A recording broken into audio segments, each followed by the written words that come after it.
J'ai pris vos tableaux, quelque chose hein. On est combien aujourd'hui?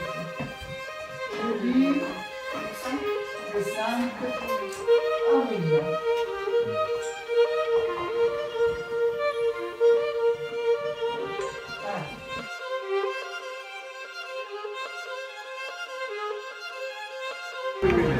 मैं जाना चाहता हूँ यूनियन काउंसिल में, मैं कैसे जाऊँ? मैं यहाँ पर किसी गुजरने वाले से पूछता हूँ।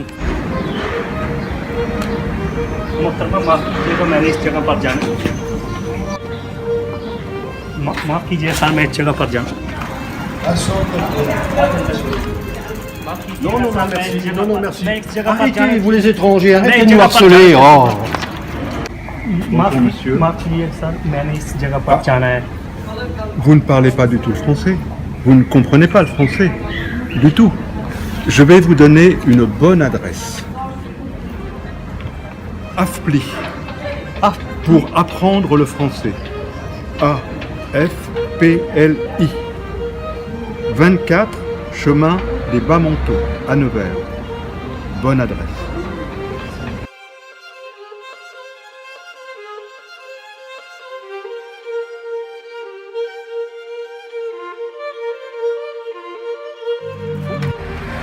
Bonjour monsieur, Bonjour monsieur, que désirez-vous? est-ce que vous pourriez m'indiquer où se trouve la place Guy Coquille Alors, sur ce plan? monsieur, vous allez tout droit, après vous tournez la gauche et après vous marchez à 2 minutes, à peine à 2 minutes, après vous arrivez à la place. D'accord, c'est parfait, Oui. je vous remercie. Merci, je vous en prie monsieur. Au revoir monsieur. Au revoir, monsieur.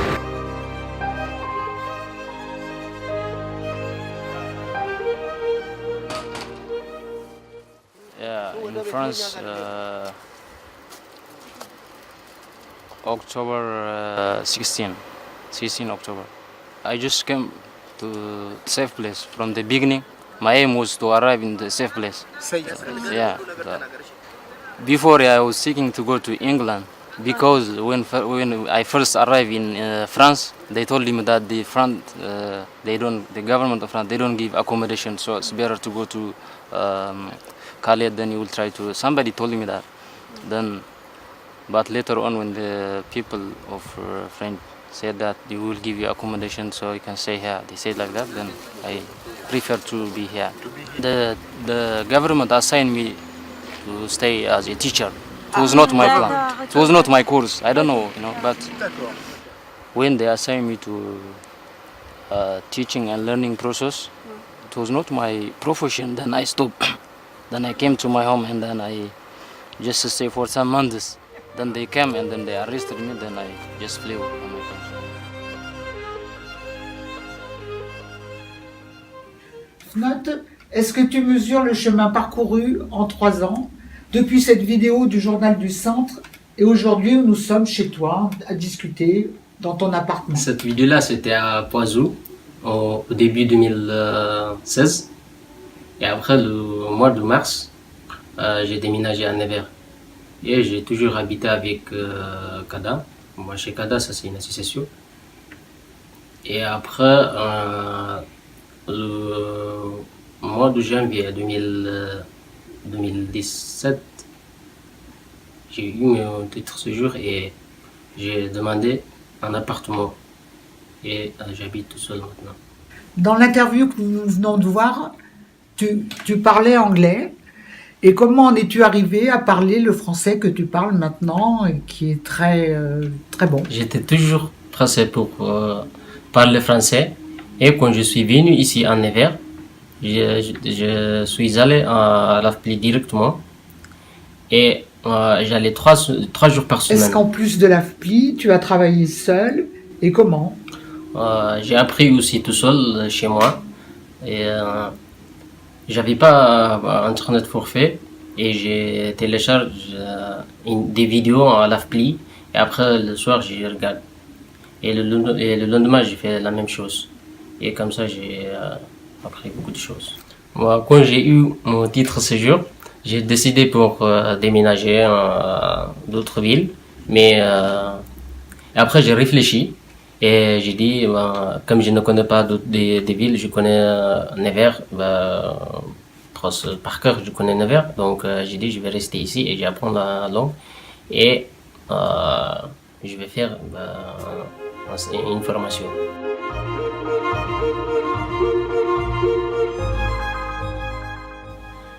Je suis Christine Lusembo. Je viens de la RDC. Je suis en France depuis 4 ans. Je suis partie de mon pays, le Congo démocratique, pour des raisons politiques. La France, c'est un pays démocratique et francophone.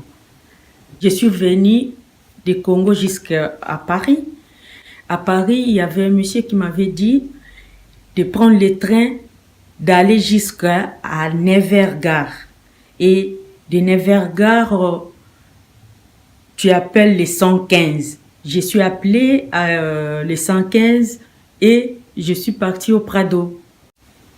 Quand je suis venue au Prado, j'étais étonnée. J'étais bien prise en charge par des éducateurs. J'avais besoin de mieux perfectionner, de bien parler le français.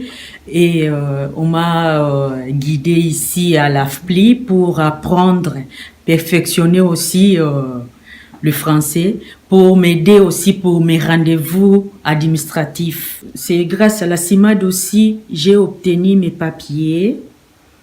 Et du coup, il y a eu l'ouverture pour aller à la maison de l'emploi, Pôle emploi, pardon, et puis faire des formations. Je suis partie aussi à l'Infant pour faire la découverte des métiers. J'ai commencé la formation à l'Infant, aide à la personne. Je suis partie en stage à Marion Givry, maison de retraite. Après, je suis partie aussi à la résidence du parc. C'est là où j'ai passé le deuxième stage. Et il y avait une dame, l'autre fois, j'avais voulu faire la toilette intime et elle avait refusé. Et ça m'a choquée parce que j'étais stagiaire. Et l'encadreuse était là, elle a dit à la dame, elle a supplié. Et le deuxième jour, j'avais fait la toilette. Mon projet professionnel, c'était de devenir infirmière. Et du coup, mes diplômes ne sont pas reconnus ici en France. C'est pour cela que je suis en train de faire comme on m'avait guidée, de commencer aide à la personne, découverte des métiers, après assistante de vie aux familles. Si c'est possible, je peux passer le concours d'aide-soignante. Après, je peux passer le concours d'infirmière. Vu l'importance du permis de conduire, j'ai passé le code, j'ai obtenu. Et au mois de octobre, je vais commencer avec la conduite. Ça fait 4 ans que je suis venue en France, malgré des difficultés, malgré tout ce que j'ai connu, mais ça va. Je regrette pas de venir en France. J'espère avoir la nationalité française et puis s'intégrer normalement.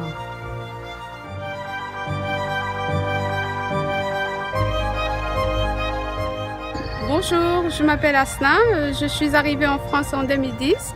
Avant, j'ai vécu en Éthiopie avec ma famille sous le statut de réfugié, reconnu par HCR, qui a proposé à la France de nous accepter dans le cadre de programme réinstallation.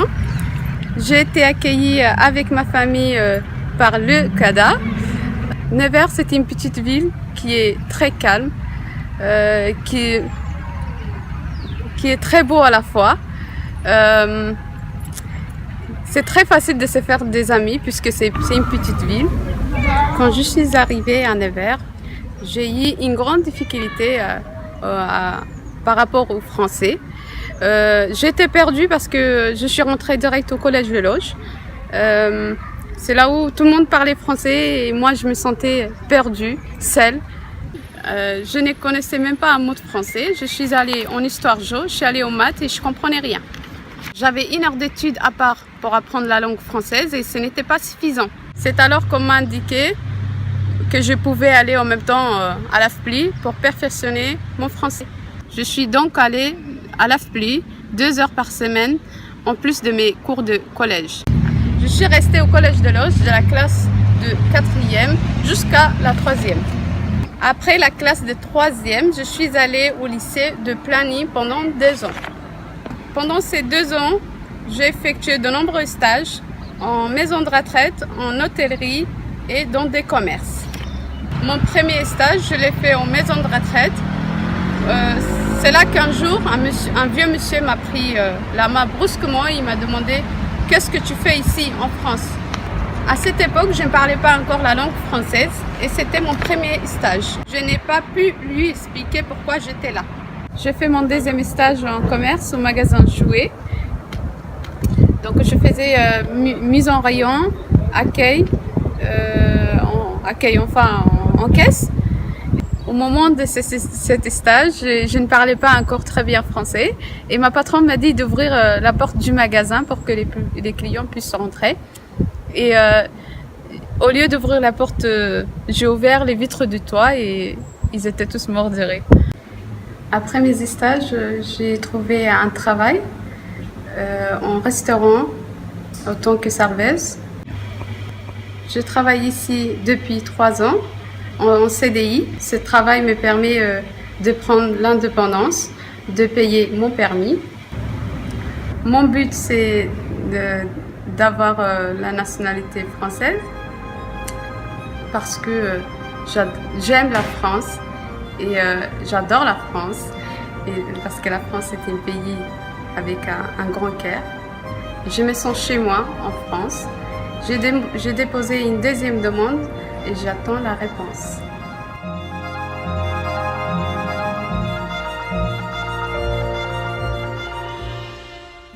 Bonjour Claudine, nous nous connaissons depuis longtemps. Pouvez-vous nous parler de vos débuts dans la Nièvre? J'ai été à la DAS et j'ai été confiée à des personnes qui tenaient une ferme et du coup, j'ai pas été beaucoup à l'école. Et quand je suis partie de chez eux à 25 ans, je savais ni lire ni écrire. Et je me suis occupée de mon frère qui était à l'école, à Pigier, et je me suis occupée de ma sœur handicapée pendant 21 ans. Sinon, j'ai toujours eu du travail, sans problème, puisque j'avais un bon parler, je m'exprimais très bien, et les gens ne voyaient pas sur ma figure que j'avais cette difficulté-là. Quelle a été la raison qui a provoqué votre démarche auprès de l'AFPLI? J'ai appris à connaître l'AFPLI grâce à un libraire, parce que j'avais un peu honte de montrer que je ne savais pas lire ni écrire, donc je suis passée pour leur dire que je voulais des livres pour mes enfants. Mais à la suite de 20 ans d'aide à domicile, la directrice a voulu à tout prix qu'on passe le diplôme d'auxiliaire de vie sociale, ce qui m'a posé un problème pour l'écriture. Donc elle m'a convoquée, elle m'a dit « Depuis le temps que vous êtes là, je veux que vous passiez des diplômes, c'est obligatoire. » Je lui ai dit « Non, je ne veux pas en passer, ça ne m'intéresse pas. » Elle a été bref, elle m'a fait comprendre que si je ne passais pas ce diplôme, que je n'aurais plus de personne à m'occuper, malgré que je m'en occupais très bien. J'ai expliqué mon cas à l'AFPLI, et l'AFPLI avec Dominique, et tous les gens qui m'entouraient, m'ont dit « Bon, eh ben, on va te prendre et on va travailler ce diplôme. » Comment s'est passée votre préparation au diplôme? Ils ont vu que j'avais des difficultés, donc ils m'ont envoyé voir M. Pommier, un orthophoniste, qui m'a pris régulièrement entre midi et 1h, vu que les autres heures, je travaillais aux aides à domicile. Et dès que j'avais un moment, je travaillais à l'AFPLI avec des bénévoles, très gentils, très aimables, car ils me prenaient aux heures qui m'arrangeaient moi. mais pas eux. À la suite de tout ça, j'ai quand même eu mon diplôme d'auxiliaire de vie sociale. Du premier coup, j'ai passé l'oral à Dijon, que j'ai eu. Et à la suite de ça, j'ai voulu passer le diplôme d'auxiliaire de vie et puis le diplôme d'aide-soignante. Et cela était très difficile, puisque c'est une année complète d'infirmière pour avoir ce diplôme. Donc je l'ai passé 9 fois. Au bout des 9 fois que je l'ai passé, je n'arrivais pas à l'avoir. Il y a eu un décret qui m'a bien arrangé, vu qu'il fallait le passer par la validation des acquis. Le dossier de validation des acquis permet à un jury d'évaluer vos connaissances. Alors, quelle est l'aide qui a été apportée par l'AFPLI pour la constitution de votre dossier? Il fallait le faire en 3 exemplaires. J'ai tout fait à la main, vu que je ne savais pas me servir d'un ordinateur.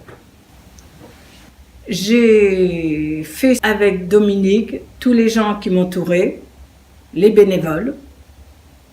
Je racontais les cas que je faisais aussi bien au domicile des gens qu'aux maisons de retraite, parce qu'en même temps je faisais 3 employeurs, donc je faisais URSI aux polyhandicapés, les aides à domicile, des chèques emploi-service. Donc c'est cela qui m'a permis de faire mes cas pour mon diplôme. Mais je l'ai fait en 1 an. Une fois envoyé, j'ai été convoquée à Dijon. À Dijon, l'écrit, je l'ai eu grâce, je me répète, grâce aux bénévoles qui étaient autour de moi. J'ai envoyé la lettre, toujours accompagnée de l'AFPLI. J'ai été prise. Ils m'ont payé mes études. Et j'ai invité ceux qui pouvaient venir de l'AFPLI à venir boire un verre avec moi, vu qu'on était accueillis par la préfecture et le maire. Et de ce jour-là, j'ai travaillé à l'hôpital de la Charité, en psychiatrie, comme médecin de nuit. Je suis restée quand même à l'AFPLI 17 ans. Je sais que bon, c'est long, mais quand on veut quelque chose, il faut s'armer de courage et surtout rester le plus longtemps possible pour apprendre. Ça ne vient pas tout seul.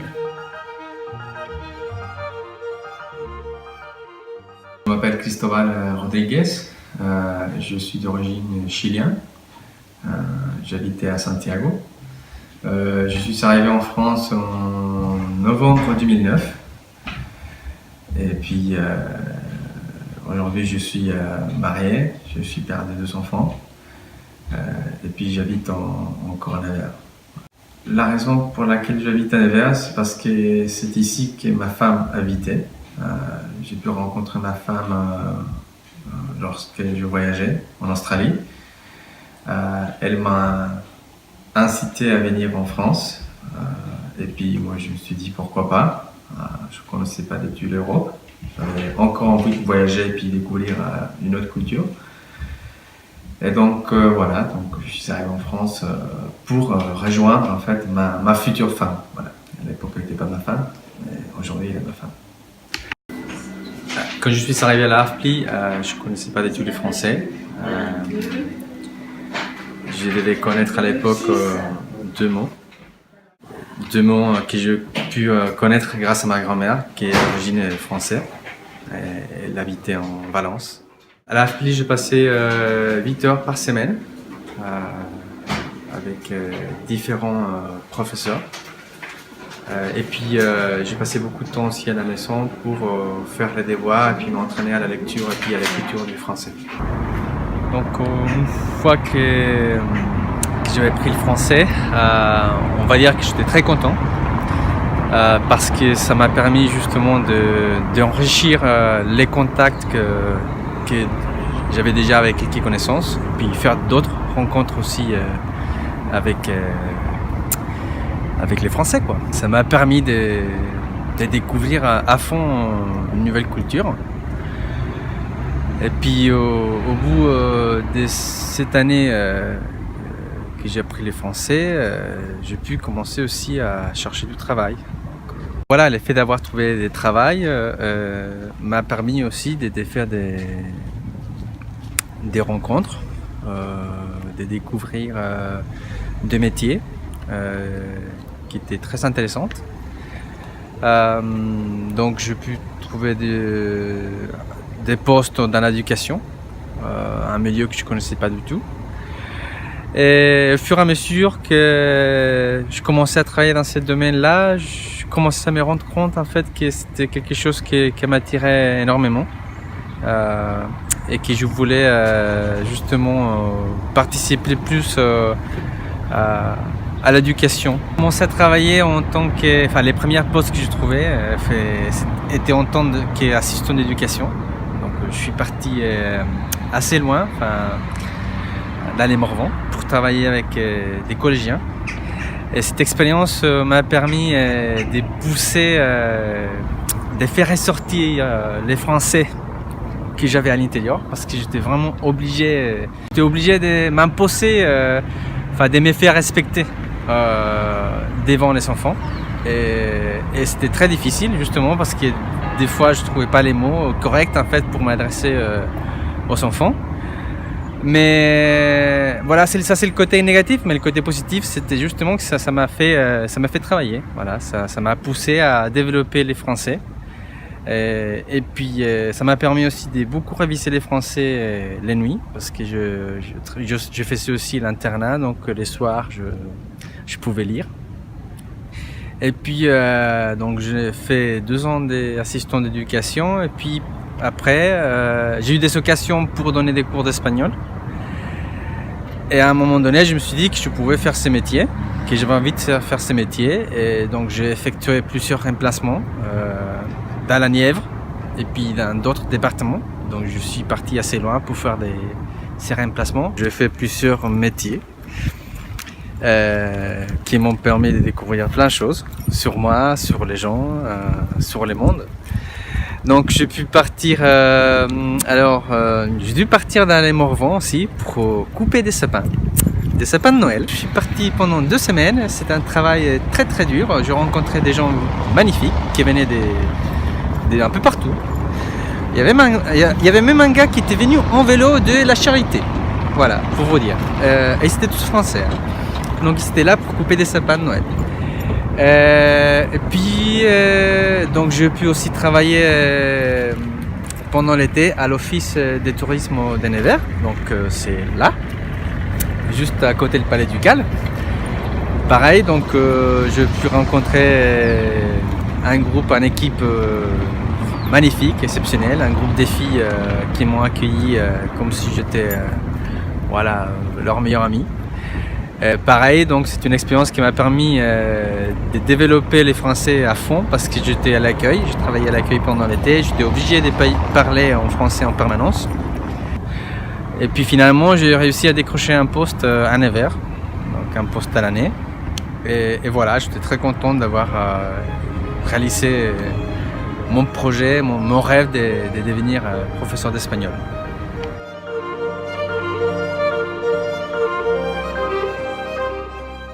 Je m'appelle Angela, je suis psychiatre, je suis d'origine moldave. Je travaillais comme médecin psychiatre dans mon pays plusieurs années. Je suis venue en France en décembre 2008 en raison économique et politique parce que je me sens européenne. En 2009, mai, je commençais à travailler comme faisant fonction interne à Cambrai, l'hôpital de psychiatrie. Et puis, je travaillais là-bas 6 mois. Et puis, tous les 6 mois, j'ai changé l'hôpital. Et en 2010, juillet, je suis arrivée à l'hôpital centre hospitalier Perlot, en région Bourgogne, à la Charité-sur-Loire. Et depuis 2010 jusqu'à là, je travaille ici. Et en 2012, j'ai été reconnue par le CNG comme médecin psychiatre. Et en septembre la même année, je suis inscrite à l'ordre du médecin à la région Bourgogne, ici, à la Nièvre. Avant de venir en France, j'ai fait 2 cours intensifs de langue française en Moldavie à Alliance française. Et puis, je suis venue en France en décembre 2008. Après, j'ai commencé à travailler et j'ai fait des efforts pour apprendre la langue française seule. C'est en 2015 que j'ai suivi des cours de langue française à l'AFPLI. Ça m'a aidé beaucoup et que je veux continuer l'année prochaine de faire encore des cours de langue française. J'apprécie beaucoup la culture française et aussi j'apprécie beaucoup la cuisine française, en spécial les fromages. Ce qui m'a étonné en France, c'est que les gens disent bonjour à tout le monde. J'ai l'intention de rester en France parce que j'ai une fille qui est née en France en 2012 et puis mon métier comme médecin psychiatre, j'aime bien mon métier et puis j'espère l'année prochaine je veux demander nationalité française.